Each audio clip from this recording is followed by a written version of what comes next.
ये हमेशा के लिए हम ज्यादा दिख देने वाली चीज क्या है? हातिम ने कहा, सबसे ज्यादा दिख देने वाली चीज वो है जब इंसान अपने अजीजों का दिख देखे, जब कोई अपनों को तकलीफ में देखे और कुछ न कर सके। ये सबसे बड़ा दिख है। जादुई शैतान ने सर हिलाया। इस जवाब में सच्चाई थी, लेकिन अभी सवालात बाकी थे। चौथा सवाल था, सबसे बड़ी खुशी क्या है? कहानी। हातिम ने मुस्कुराते हुए कहा, सबसे बड़ी खुशी वो है जो दूसरों की मदद करने से मिलती है। जब आप किसी की जिंदगी में रोशनी लाते हैं, इससे मिलने वाली खुशी सबसे बड़ी होती है। शैतान इस बार भी हैरान हुआ, लेकिन उसने अपनी चालें जारी रखें। पांचवा सवाल था, सबसे ज्यादा वफादार कौन है? हातिम ने कहा, सबसे ज्यादा वफादार है मौत है।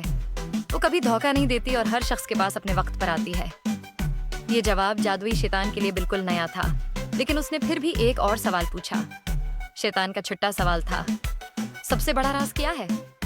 हातिम ने कहा, सबसे बड़ा राज जिंदगी का मकसद है। हर इंसान इस दुनिया में किसी खास मकसद के लिए आता है, लेकिन ये राज सबको फौरी नहीं मालूम होता, उसे तलाश करना पड़ता है।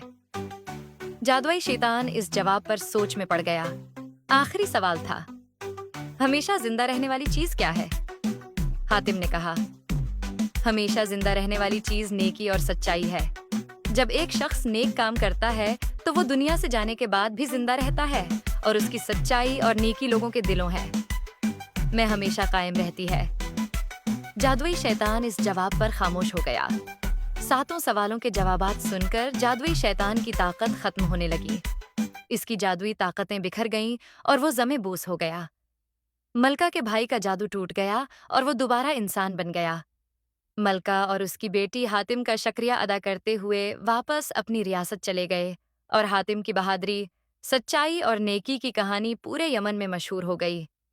ये कहानी सिर्फ हातिम के ज़हन और दिलेरी की नहीं थी, बल्कि उसकी नेक नियति और दूसरों की मदद करने की ख्वाहिश की भी उकासी करती है। हातिम की जिंदगी इस बात की मिसाल थी कि इंसान चाहे कितना भी मुश्किल चैलेंज का सामना करे, अगर उसके दिल में सच्चाई और नेकी हो तो वो कभी भी नहीं हार मानता। हो तो वो हर मुश्किल का मुकाबला कर सकता है। अस्सलामुअलैकुम। अगर आपको हमारी वीडियोस पसंद आएं तो हमारे चैनल द फैमिली वॉल्ट को सब्सक्राइब करें और नई वीडियोस की अपडेट्स के लिए बेल आइकन जरूर दबाएं।